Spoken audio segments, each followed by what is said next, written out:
السلام عليكم ورحمة الله وبركاته. بسم الله الرحمن الرحيم. الحمد لله الذي هدانا لهذا وما كنا لنهتدي لولا أن هدانا الله، حمدا كثيرا طيبا مباركا فيه. الحمد لله عدد خلقه ورضا نفسه وزنة عرشه ومداد كلماته.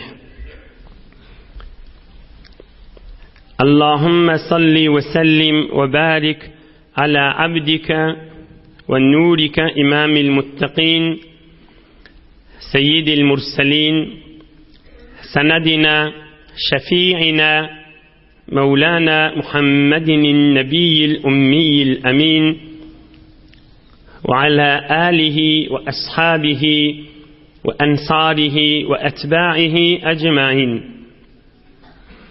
لا أسألكم عليه أجرا إن أجري إلا على رب العالمين. اللهم وفقني لبيان ما يحتاج الحاضرون إليه وما يصلح أحوالهم. إلهي أنت مقصودنا ورضاك مطلوبنا، فأعطنا كلنا محبتك ومعرفتك. بيك الله تبارك وتعالى هم أنذن طاعات إبادت لنذي salih amallarınızı Huday için oturuşuqlarınız ve mehabbetlerinizi öz hakkınızda, içeriğinizin hakkında, beylikin Müslüman doğulluğunuzun hakkında ediyen hayır dualarınızı ve tamam ihsanat, amal-i salihlerinizi lütfu keremi bile kabul edip de dininiz, dünyanız, ahiretiniz abat bolsun inşallah.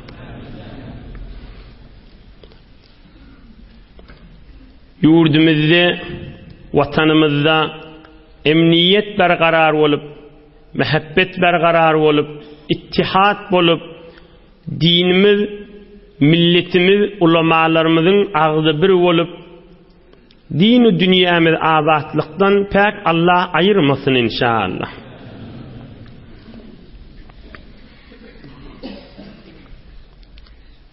Peygamberimiz aleyhissalatu vesselam'dan bir derman görünme muhtasarca kısaca Peygamberimiz aleyhissalatu vesselam aytıptır: inni la anqalibu ila ahli fa ajidu tamrata saqitatan ala firashi aw fi beyti fa arfa'uha li akulaha ثم أخشى أن تكون صدقة فألقيها. حديث صحيح رواه الإمام بخاري. في خمر مذايدية من كاد öz otağımdan bir hurmanı tapyanı ya öz yattiqam giyce şoğumdan bir hurma tapyanı oham şon alıp ağzıma oqlacak bolyan, iyicek bolyan ve bir hurma sadaka hurmalardan bulamasın nip yadıma düşüye korkyan niptir. Çünkü Allah Teala Peygamberimize sadaka hurmanı imelle, sadaka imelle etiptir. Sadakadan imeyemiştik Peygamberimiz Aleyhissalatu vesselam. Ve bir sadaka hurma bulamasın nip yine şonu koyyan, şayet öz otağım, öz malım olsun, şayet de sadakadan bol, ay şol dursununu beyilli deyip şon ağzıma oklamayan niptir. Yani haram zat ağzıma oklamayın nip korkyan niptir. Haramı barmallal nip amal etiyallen başı da Resulullah can aleyhissalatu vesselam. Yine bir kısaca mukaddama geleyli geçen hefteki görürün idine. Hazreti Ka'b radıyallahu anh cavan sahaba Tebuk'tan qalli Peygamberimizin mübarek huzuruna varıp näme diýdi? Men yalan aýtjak däl, men malym da bady, mülküm da bady, zır mesligine gallym diýip dogrusyny Peygamberimizin mübarek huzuruna aýtdy. Emma münafıklar ağladılar yalandan. Ay men heleyim merizi, men zenanam havas yoktu, malım kanni, näme kan ağladılar. Olara münafıklara Peygamberimiz ay bolýa diýdi. Taşyňyzdan anlayan içiňizde Allah tapşyrýar. Ne bilipdi da olan ağlap durarlarny. Boljak barın onu diýdi. Emma bi Ka'b sahaba, bi dayaw sahaba bana Peygamberimiz aýdypdyr, "Ama hada faqat sadaq." Şulardan dogrusyny aýdypdy diýipdir. Şon Ka'b aýdypdyr, "Ya Rasulullah, men uzurum ýokdy, keyfine gallym" diýipdir. Tabuka gitmendir. Tabuka gitmedik adamda ulukon haram işitdiği bolýar. Gurrun ştaýha. Peygamberin we Hudaýyň diýenini etdirdiği bolýar. Aham Peygamberimiz şoňa näme diýdi? Tur git diýip tadan diýip men ýanymdan. Adamlara da aýdypdyr. Inni demmeýlek. Ta Hudaý aýat diýin berýänçe. Ya Hudaý Allah Taala wahy etýänçe, şol adamyň tawbasyny kabul etdim diýänçe, Şikab we birde Hilal, 3 sahaba, birde Miraret ibn Rabi'a, şu 3 sahaba şol bilen hiç kim kepleşmäne ijazat ýok diýipdir Peygamberimiz.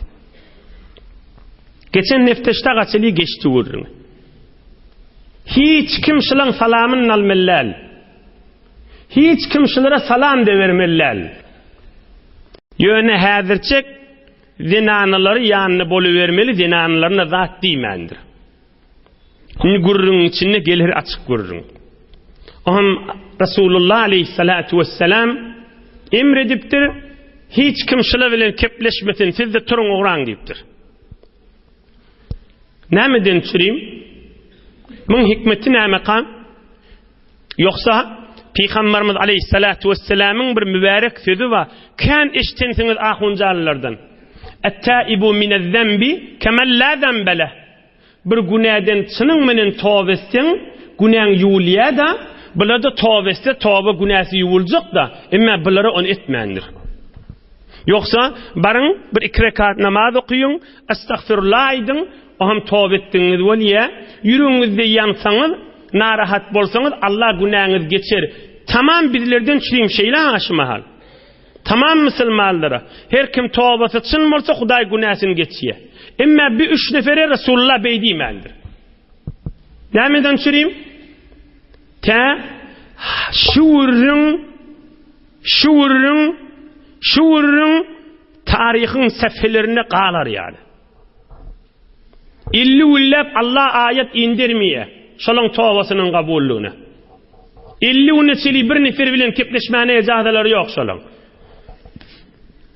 Açyk inşallah bir gece gurrunları gelýär olaň. Dilili näme şun tawba etsele boljak da ýok. Ta tarihde qalar ýaly we musulmanlara, saňa maňa, aýal lugullamyza, içer daşarlara, älim musulmanlara we bilki tamam insanlara belli bolar ýaly İslam dinine haram zat gat bidirekdigi. Bir misal, bir kıssa, bir hikaye olup da haram diýäniň adamy dargydaýan ha. Adamy ýykaýanmış, muny yeňil tutmalylar ha diýer ýaly. Şu 3 neferin günäsi pa jeňe ütmendirler. Peygamberimiz aleyhissalatu vesselam hiç kim kepleşmeler littir. Sofalla yarişan näme diye? Yimi zerre haram ağaçtananın bolur çahi necis bir qatra qannan. Bir qysgaçyk tawzih inşallah üstünden geçen açıklama wurrunda. Ey cemaatla, bir gezek haramy mubtala bolanna bir ilmi bir saada aýtyp bereýin.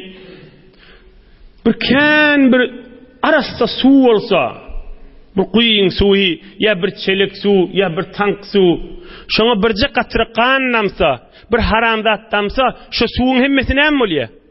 Nejis bolýar. Gör şu bir gatyr haramyň edýän işini. Yeme, yani ime deydi. İme, zerre haram ağaçtalandan, haram koşulandan ime. Bolor çahi necis bir qatraqandan, bir uluqan bir eteğinin su irkittiren kuydağda olsa necis bol yaşadır. Bu belli bir zat. Haram kepleşmek de şeyle, haram gülüşmek de şeyle, tamam haram zatla adamın ruhunu haraplaya. Yani inam ruhunu haraplaya. Hemmek biliyarahim haram zat. Haramın bidiriktiğini biliye. Ştayba, ey cemaatla. Bir insanın içinde, bizim gövramizde ruh deyip bir nur var. Bir adam ayrılanı ruh şat bolsun neyilmiye mi? Şu ruh diyen zatları enemizin gövresini 4 ay dolduramızda Huday şonu bir perişteden bizim kursağımızı iyi veriye üfleye şu ferişte. Sümme yurselul melek feyenfuhu fihi ruh. Adamın hem canı vardır, adamın hem ruhu vardır. Can yani ine teherrük var. Ama ruh diğerleri adamın içinde bir nur, bir perişte yanak bir zat. Ohum adam haram iş edinni şu ruh karanqriyeş içimizdeki ruh. Düşünmer yanak ağır vurduğun değil haşi. Adamın içindeki ruh var. Ölümüzde göğüne çıkıyor, ölümüzden son ruh şart bolsun deyip dua ediliyor. Şu ruh bizim içimizde şmaha. Günah işetsen şu karanqriye. Ohum bir can Huday yanlıştım estağfurullah dehrek kılyan namaz okuyan yine de şu arassalanıyor. Şu ruh diyorlar şu. Ohum Peygamberimiz aleyhissalatu vesselam şula adamla bilin hiç kepleşmene ecadağınız yok. Salam de vermen, salamını alman deyiptir. Näme deyip? Şu ruhları qayta yine arassalanır yani. Te sahabaları haramdan daş yaşar yani. Te senmin bir haram hevuri biderek zata deyip düşünür yani. Yoksa bolya barın tövbe edin, tövbe etseniz Huday günahınız geçecektir diyem Allah. On Peygamberimiz etmendir. Hulasa ola üçüstü turk gitti inni. Göreyil näme bolya. يقول كعب رضي الله عنه فاجتنبنا الناس وتغيروا لنا حتى تنكرت لي الأرض فما هي في الأرض التي أعرف هم إن Peygamberimiz bilen mi bile kepleşip başarmıyor adamlar bilen de hiç kimde bile bilen هم Hazreti Ka'b şu 3 neferin içinde cavanı şey yaşı şey aydiye Ka'b aydiye yerin özü daral verdi bize diye. Yer yığınanı verdi. Aslında şu tanıyan yerimizde ayali. Ozol ayak basıp yürüyüp veren yerimizde ayali. Özü adamla bile ütken yanak boladı. Kıssan yale olmalı. فأما صاحبايا فاستكانا وقعدا في بيوتهما يبكيان. Ol iki nefere menden yaşılraktı. Olara öylerine varıp gece unifat ağlap yattılar. Ne bağlara çıkardılar, ne mescide gelirdiler, ne adamlara sataşardılar. Fakat öylerine yatıp geçirdiler. İnişini Ka'ba'ydı ya. 3 neferin in cavanı kepliye. Ol ikisiye gidip pat öyüne yattılar. Ve emma ana fekuntu eşebbel kavm ve ecleduhum. Ama men cavanım diye. Men yaş oğlanım diye. Men yaş oğlanım diye. Mescide barardım diye. Hiç adam menle selamlaşmardı diye. Ama mescide barardım 3 melege belki birinden bir kavkep eştasım. Belki birinin mescid bir din 3 melege de yine otuyunuz elhamdülillah mescidin içinde. Mescide barardım diye belki birinin bir kefeşte ya biri bir kavdat aydata buşlasa ya Peygamberimiz bir zat aydasa. Ve atufu fil aswaq Medine-i Münevveren bazarlarında da aylanırdım diye. Belki biri bir zat diyasın, bir gurrun edasın, bir boşluk berasın. Ve la yukellimuni ahad yani hiç kim menen keplemerdi. Menen kepleşmerdi. Bana salam vermerdi, salamı da almazdı. Yani cavan bolansam onu da aralarında geri verirdim diye. Inni göreyli bir yaş oğlanın, cavan oğlanın ediyen işlerinden bir topar.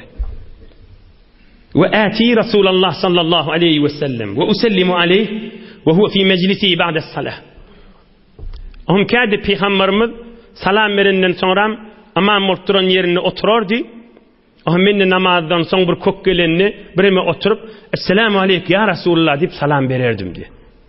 Belkim bir ve aleyk diyasa Peygamberimiz bir ve aleykum selam diyse tamam olacak, tövbesi kabul olacak da.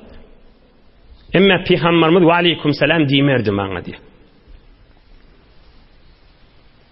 فأقول في نفسي هل حرك شفتيه صلى الله عليه وسلم برد السلام أم لا؟ هم السلام عليك يا رسول الله deyip kâde salam verirdim. هم Resulullah aleyhissalatu vesselam'ın şu salam verimde yüzünü gözlerdim. Bana ve aleyka deyip işittirmerdi. Yönüş mübarek doğduğun kıyımıllatıyam, kıyımıllatmayam. Şunu bilesim gelirdi deyiptir.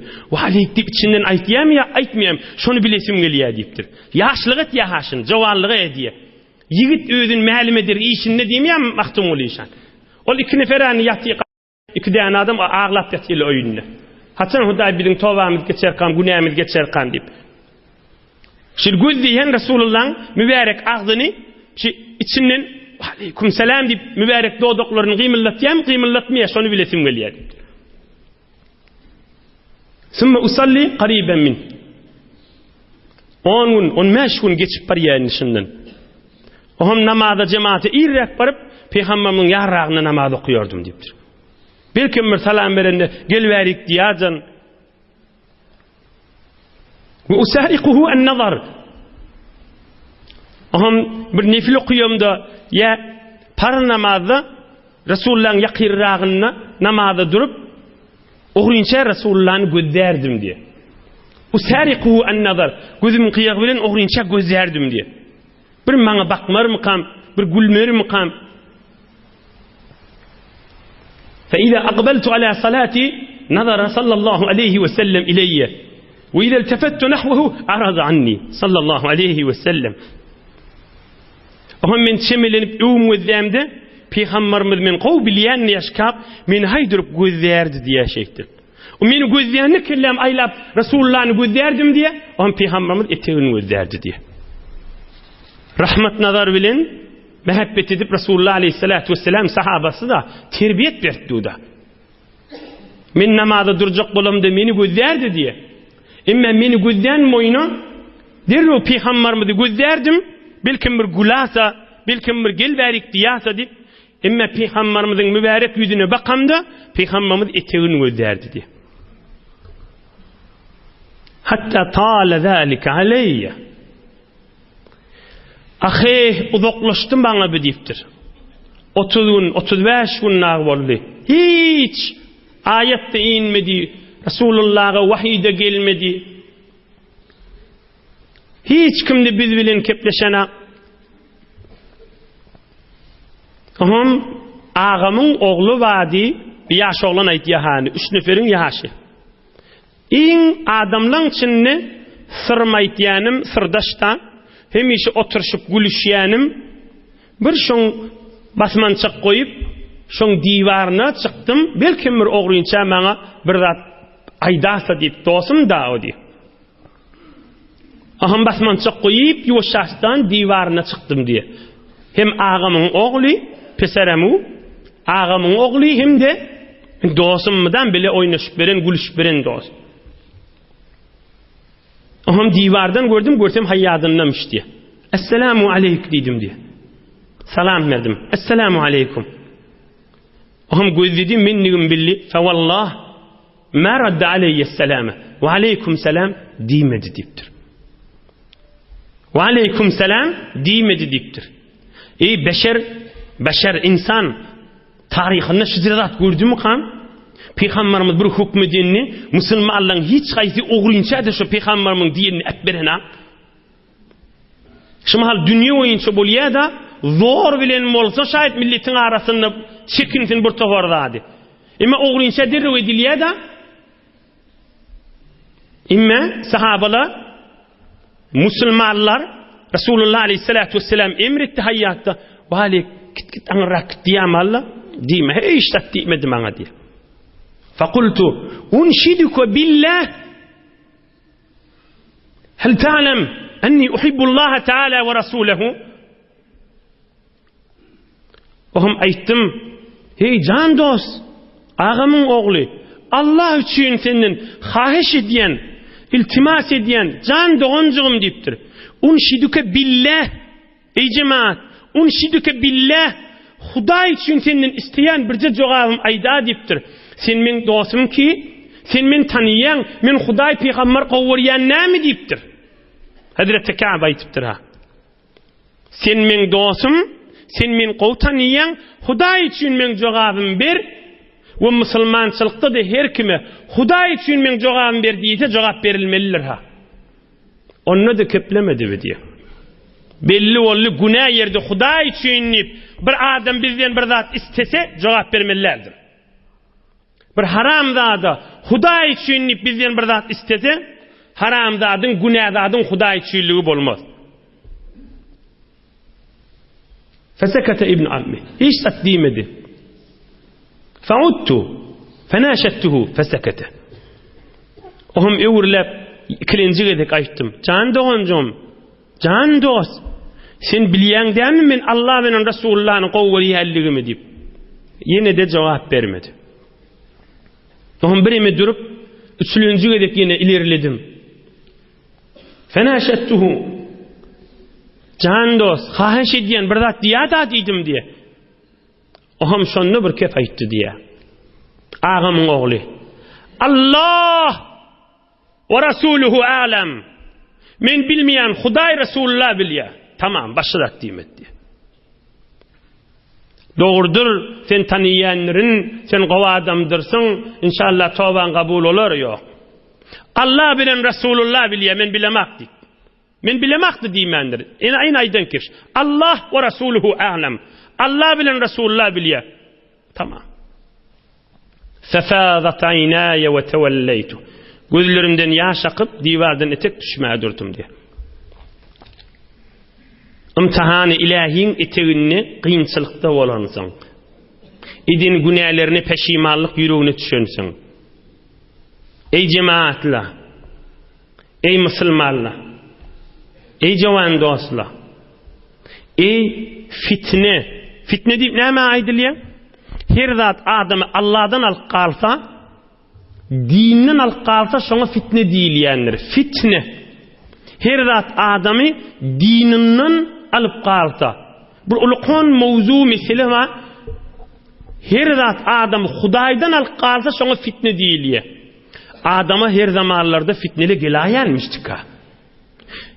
Yadyňda oýuňda ýok ýerden adamyň başyna fitneli düşäýänmişdik. Yani sadece deyin Türkmençe urrunşlar. Hamany özüň kıssany otyňda, özüň kıssany otyň, yine sana bir haram zat gelýär, sen elinden tutjak bolýar. Taşyndan ödýäňde sen elinden tutjak bolup otýar. Emma haram zat sen elinden tutup başarmýar. Şon şu haram zatyň özü de fitne. Belkim düşünülen bolsun aýdylýan görürüň. Inşal adam şu benden öýde aglak günni geçirip otýar. Şu wagt näme düşen bolsa gawy. Medineň şäheri girdim hiyabanlarda gezip berdim diye. Ine fitne diýerleriň misaly. İza nabatiyum min nabati ahli Şam mimmen qadima bit-ta'am yabi'uhu bil Medinetil Munawwara yaqul men yedullu ala Ka'b. Bazıları girdim diye hiç kime kepleşen, salamlaşan, yönü öz qadam urtdu. Bazıları da gitberken başka yurtdan gelin biri buğdayı getiripdir satmana. Ohum şi bir yaş sahaba Ka'by taniýanyňyz barmy diýip sahabalardan sorapdy diye. Näme başka yurtdan gelinin biri Medineň şäheriniň içinde buğdayı getiripdir satmana. Min sorap diye adamlardan. Ka'by taniýanyňyz barmy? Ka'b kim bolýar diýip. Men de şo tadan geçip barýandy. Fatafiqa an-nas yushiruna ilayya. Hem adamlar barmaklaryny şeýtdiler, keplemediler diýipdir. Şo barýandy diýdi. Ohum şol başga ýurtdan gelen, indi zahiren kafir bolmaly gelen adam. Gelip min kenara çykdy diye. Ohan men kulağıma aytdı diye palan yurdun padşahı olal Mesihi. Palan yurdun padşahı bir namı iyi verdi sana mahsusen dip. Adam her zamanlarda Hudaydan alqaliyan zatlar geliyendir adama. Bir padşahdan, bir Mesihi kafirdan bir sahabak namı gelmeli, yür bulcuk zat del kelle sığmayada. Men savadım madı diye. Mun derru akidip mun okuydum diye içindeki. Ey cemaatle içinde ne ma varsa olsun hemen. İçinde görsem feyda fi görsem naman içinde amma ba'du fe innehu kad belagna enne sahibeke kad cefake ve lem yec'alke Allah bidari hevanin ve la madiyah felhaq bina nuvasik. Naman içinde salamdan sonra köpkurrundan sonra naman içinde yazıptır. Men palan padşahadırın palan yurdun ki muluku gassanna palan yurdun ki men işittim sizin peygamberiniz sana telikeli edip seni zorlayan molmol deyip enne sahibeke kad cefaka sizin üstünüzde peygamber olup duran adam sana telikeli etyen molmoli seni kıssayan molmoli seni zorlayan molmoli deyiptir. Ay diyen kefini özdemini bir cavan adam Allah'ına malha yoksa ne mi diyemeli men öz musulmanla täbil alanak men peygamber täbil alanak meni bir kafir täbil alwati meni bir kafir täbil alwati meni bir kafir täbil alwati hajira wolli bi diyaqana hamana narahat bolan şık bolmalla görsem şu urunma diye bir dünya kıssa dünyadaki hemmedat şotaydaki diptir oğrunça qaştaga etmen yurduma men seni öm saklayın diptir. Oğrunça qaştaga etmen yurduma men özüm sen saklayın fiilayın diptir. Ine şun adını näme diýäler? Fitne diýäler. Adam özü kıssany öti, özü dargy öti. Odol günah edinsen Resulullah meni kıssaga sallı da inni mun üstüne kafirlik gelýär.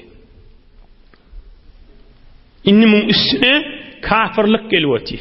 Ey cemaatler, biterde cawan dostlar, yaşdaş dostlar, bilkim şu gurrunu fakat ştajygyny bolsa bir topor gelin, qiz, zindigisinden narahat bolup duran, ay men zindigimde şikastiydim diýip zinanasından ya ärinden intek bahanalar bilen narahat bolup duran ya bahana däl çynnyň zindigisinden narahat ýesip alan gulaklaryny barsa da şu gurrun.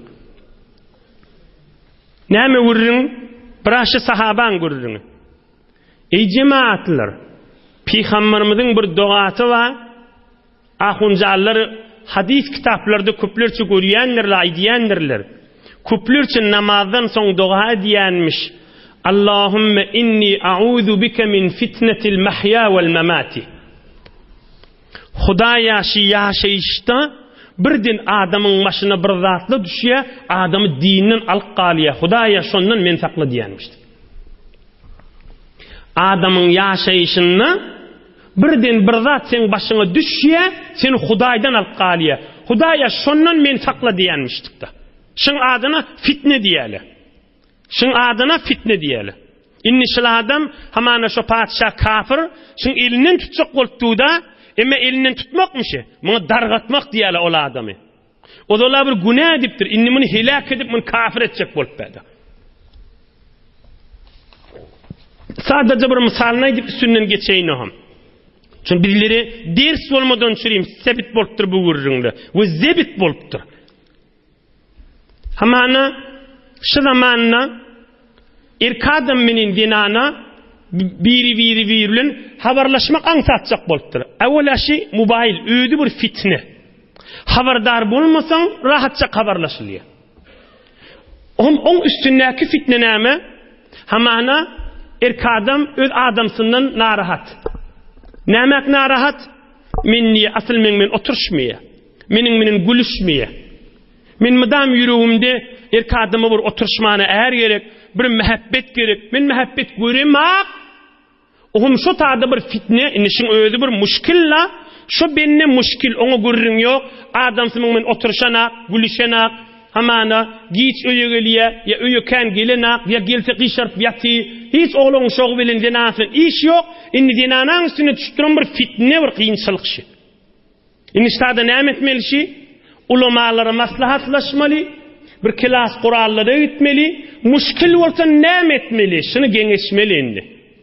İmme şu taada da, bana bir başı erkek haberlaşasa, başı bir erkek adam haberlaşasa, ya biz inanan yüreğini düşarsa, min şu varada kembudiyim ma deyip de, min şu varada kimçiliğim ma, min dilhoram ma, min efsurde ol parayan deyip de, haram yerden bir yerden gülkü açsa, ödünü bir gülüşmeyene, yüreğini dökmeyene hamana dertleş tapsa, inni ne amolya? İnni bir ikilinci fitne ulukon harama düşüye, inni qaytan bir gulacak yanak bulup, ömrü tünçe, ne menen yaşap bilye, ne on menen yaşap bilye. Ne menen gülp bilye, ne on menen gülp bilye. Derdi iki beraber olmadı, 100 beraber oldu. Müslüman molon sonunda yüreği yanı oti men haram iş etip benliyim. Muna da ağlak gediye. Bir ay, 2 ay gülye, emme 2 ay sonram güllünden yaşak ağlamana başlıyor. İnni adam sana aysa da ot, aytmasa da ot. İnni zindigisini ne edeceğini bilmeye. İnni ne edeceğini bilmeye. Ey cemaat şeheften içinde bir cavan oğlun, gülyan oğlun, hücren içinde otokta yanıma gelip, gözünün yaş akı oti. Ey cemaat gözünün yaş akı yaşayla. Ne mi ağlayan diyen? Bir gelin ahuncan beni bitbaht etti diyor vay diye. Gözde diyen kefini, yoksa şu gülüşüptir ahim. Men başlan buğurun açıqadı vay diyen. Son yaş dostlardan çim açıqay deyli, bir kim yaş gülyanıp oğlulumu solmasın yüzü gözler. Meni bitbaht etti ahuncan, yadadım dargadım diye vay diye. Gözde, yoksa odal gülüşüptirle daşıla, inni neyme kefayt diye, meni bitbaht etti diye. Men yaşacık oğlun niye? Men bidatları bilemek, men oğlun vaktimde meni ağladı, meni giriftar etti şuna diye. Öz öyündeki erkeğinden oğluyunca meni giriftar etti ödüne diye. Gözünün yaşakıp ağlahu oti, ben neyme deyinini deyip. Ama biz ona bir toğırda da ayttık, imme gurrin ştayi, ey cemaat, ey Türkmen, atavabası Müslüman, ve bir gün Allah'a öwürlüp barjak jowan ayallığın, ve bir gün Allah'ın duracak jowan erkek adam, haram yerden adam yüreği hiç vakt caylaşmaz. Eğer haram yerde yürek caylaşyan olsa, Huday bize şu işi etme diymezdi. Qavcette yüreğine salşı vurduğunu. Eğer şun içinde yürek caylaşyan bolsa, büyük Allah men ve sen cavan oğlanı şuna barma diymezdi. Şuna Huday barma deyiptir, şuna dargamak bağ olanı sana. Oham şu dünyasını te ölüyünçe şol adam giriftar oluyordu. Ölüyünçe. Kabre varsa da azap, kıyamatta da azap şol adama. Bunu ahun nema, kabre gidip geliptir mi? Yo, bizim Kur'an'ımız var, bizim Resulullah'ımızın derman sözleri var, şunun aydiyasını. Oham bir adam tövbe etip başaranakta. Şayet hatim okuyup böyle olsun. Doğru hatimleri var olsun. Şayet adamların eline tesviye alan olyan olsun. Emme yüreği, vücudu, fikri tamam şu tarafta da. Ne etmeli? Bir adam gözü ağıranına, Tahran maşat koymanı, bir ki hariç yurtları ütüye ne eden çüreyim, gözüm derman edecek deyip. Bu adam da öz günahsını özünden ayırmadan çüreyim, bir Hudayın dostlarının yanına barsın, özünü derman etsin. Şayet derman molyança bir ay, 1 yıl vakt geçsin. Ne kadar şimahal mariz dermana etmeli adamlar var. 1 yıl, 2 yıl, 5 yıl vakt geçiyor derman molyança. Bir adam da bir zinanı da özünü derman etsin. Yüreğini, ruhunu derman etsin. Bir karanlığa düşüp bariye ve düşüglüdüm. Ne edeceğini bilmeyen arada duran adam da. Mahtumul aydır bu dünya fani. İşte içkin ölmelidir ha. Fanini koy, ahiret deyip bir cani. Kıyametine göztük. İşte barcak yerimiz. Ömrün verip satın alma dünyanı, Bu nuksanyň düýbi görünüp durupdyr. Maktum ulişan aýdy. Ömrüň bir paramyň ýedinde geçirama diýipdir. Şu dünýäň ýediniň puşdyga görünüp ötýüşiň diýipdir. Bu nuksanyň düýbi görünüp durupdy. Şu mahal gulýan ýanykda 2 aý geçende biri-birine giriftar bolýar. Görse de gaýgy, görmese de gaýgy. Öýüne barsa da gaýgy, barmasa da gaýgy. Ohum 2-3 ýyl geçenden soňra näme bolýar?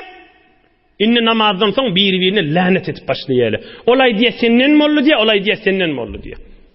Olay diýe senden mollu, olay diýe senden mollu. Ýa-ni jowan oglan aýtýanakda, meni betbaht etdi diýip durşýarlar. Meni hilak etdi diýip aýtyp durşýanak. Kıyamatda näme diýer şol adam? Kıyamatda Allahyň huzurunda. Inne men aýtjak bolýanymşy, bir erki adam zina nasyndan nahoşluk görýärmi? Men senden nahoşluk görýän, men aýtýan jirän bolmaýan diýipdi. Ine şuna bir fitne bir kynçylygyny. Şunu halal ýol bilen dini geňeşip hal etmeli. Öz kellesi bilen, yo men bilmeýän, men özüm rahat etjek diýipdi. Günah ýerden hoşluk gözlese, dargar helak bolar. Zinany da şeýle, erki adam da şeýle. O biz näme etmeli di, Hudaý bilen näme aýtýar diýip sonra Allah üçin jogabyny aýtyp berer ulamalar. Ine ýanky jowan oglanyň kyny öwde, öýdü narahat bolup ketdi. Ine o kafir da nama ýazdy. Kafir namasynda näme aýdy öti? Gel bize gaşyn gaýt diýip öti. He, inni bir otak barar, bir tofar adamla meni kuzak açyp öti ha beýle kafirler. Muni taxta geçirecekler, muna altın kumuş verecekler. Şayet kızıllan taxt versinler bu adama. Barsa, emme şu gününlük olur mu? Resulullah'ın et berip barsa. Aydın cemaat gününlük olur mu? Hiç olmaz, dargar. Şu günahın içindekile de şeyle de. Men zindigimde nahoş deyip de haram yerden gülkü edecek bolsa dargar. İmanını, Resulullah'ın aşkını, Kur'an'ın bereketini, azanın hormatını, mescidin hormatını, din diyanatın bereketini ayağının eteğine koyup da haramı gitse, adam yalınışar, ona gurrun yok. Hemmemiz günahkar. Gurrun sonu bernamasını döküp giyirmelilerle. Helak bolur katı. Göreyli bir cavan sahaba näme etipdir inni? Bir Resulullah'ın dostu näme edipdir? 30 gün meri, 35 gün meri hiç sahabamın menen kepleşenak. Hiç kimmin menen täwil alanak. Nama gelweti bir padşadan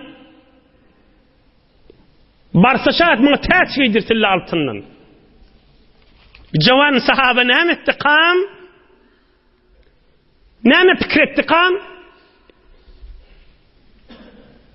فقلت حين قرأتها وهذا أيضا من البلاء نامان أقيدم قرسم هي Hudaýy bir dert näme inni diýdim diye. Resulullah'ın yanından çıkıp gitmeli bir kafir bana näme ýazyp diýdim diye. وهذا أيضا من البلاء Hudaý bir imtihan näme inni diýdim diye. Bir kafir padşah bana gel kafir bolýy فَتَيَمَّمْتُ التَّنُّورِ فَسَجَّرْتُهَا بِهَا Bir yantıran tandır tattım, tandırın içine naman okladım diye. Berekellah sahabağa. İnna azmarnıydım diye. فَتَيَمَّمْتُ التَّنُّورِ فَسَجَّرْتُهَا بِهَا Bir tandır yantıran, lowlattıran tandır tattım, namanı var şon içine okladım diye. Sana da baramarın Resulullah'ın etberip dedim diye. Ne imtihandan çıkan adam şey. Berekellah bir sahabağa. Feteyemmemtu tennur feseccertuha biha. Kafirin namasını alıp tandır oklap kül ettim diye. Koç yiğidin adı çıkmaz, devlet o malı bolmasa, endişeli iş bitirmez, meydanlı değerli olmasa diye mahtum oluşan. Yönü verinliğe yol yok. Meydanını kadi mert değerli olup amal etmeli. Lep meydanını değerli olup naman oklaptır. Tandırın içine yanıp duran gününüptür bu adam. Bir imtihan, o da ne imtihandan çıktı? Endişeli iş bitirmez. Meydanını değerli olmasa. Meydanını değerli oluptur bir. Yani mert boluptur. Mahtum ulişan qaway diye haşvarada cavan oğlanlara bedev diye çemme bedev deng bolmaz çın bedewler meydanını bellidir diye. Eşe özün eksik saymaz bedewden qımmat etsin atyanını bellidir diye. Himma at diyenin menne at bilen bir değerliptir. Meydana girenini belli olya diptir. Müslüman diyenin menne Müslüman menen bir değer. Kıyınçılığa düşenine belli olya diptir. Sabretmeli yerlerde belli olya diptir. Mert bolmalı yerde belli olya diptir. Göreylin hadir yeni de 10 nagigan qow wagtymyz bar näme gördüňler düşüpdir. İnni bir sahaba diye kim? Hazreti Ka'b ibn Malik. Resulullah'ın jawan sahabası.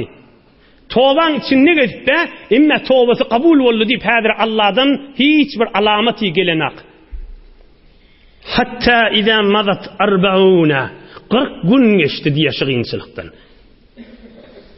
Haçan ayet diýinýe tobası kabul boldy diýip 50-nji günde ayet diýinjek. 50 gün dolanyna dan wagtyna Allah ayet indirjek. 40 gün geçti diye. Zinanamız da yanımızdadır diye 40 gün içeri. Vestelbesel vahiy. Hadir 40 günün içinde hiç haber hatir bolmadı diye. İza Resulullah sallallahu aleyhi ve sellem ya'tini.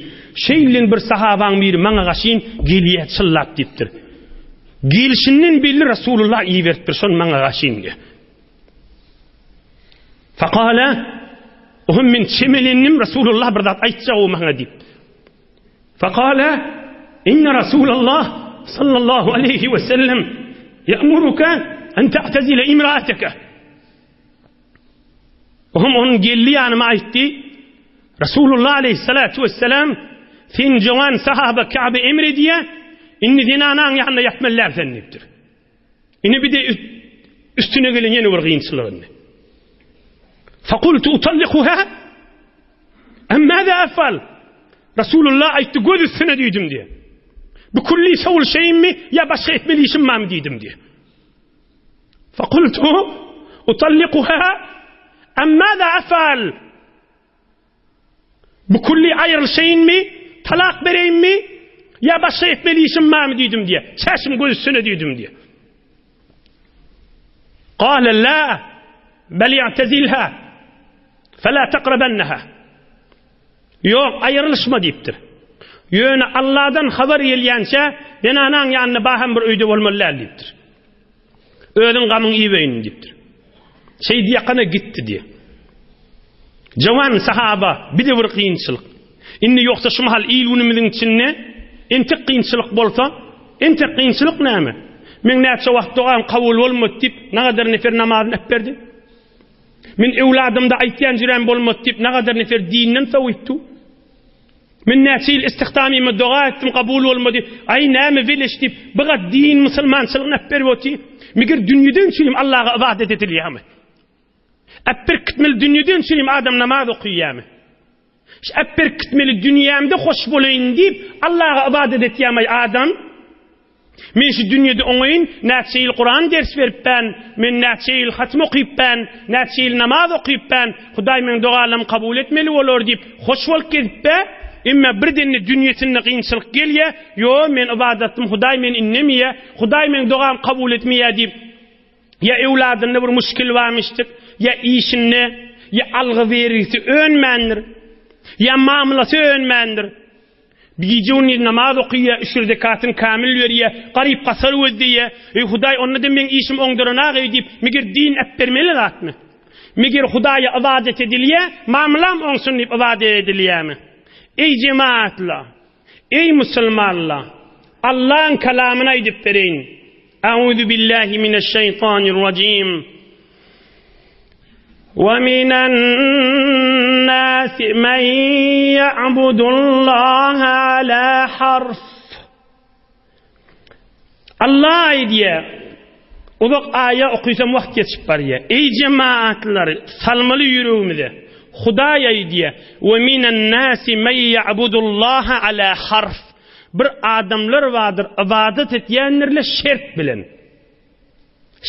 bilen فَاِنْ أَصَابَهُ خَيْرٌ اِطْمَأَنَّ بِهِ ibadet edeni iş olsa men ibadet ettim Hudaý maňa dünyamy berdi da diýenler. Ve in asabatu fitne inqalaba ala vecih. Dünyasında kıyınçılık gelse, ay Huday men doğalım ibadetini kabul etmeyer deyip dinini etberiyenler. Hatira dünya vel ahire. Şıla adamla dünyasını da derer çeker, ahiretini de derer çeker diye Huday Teala.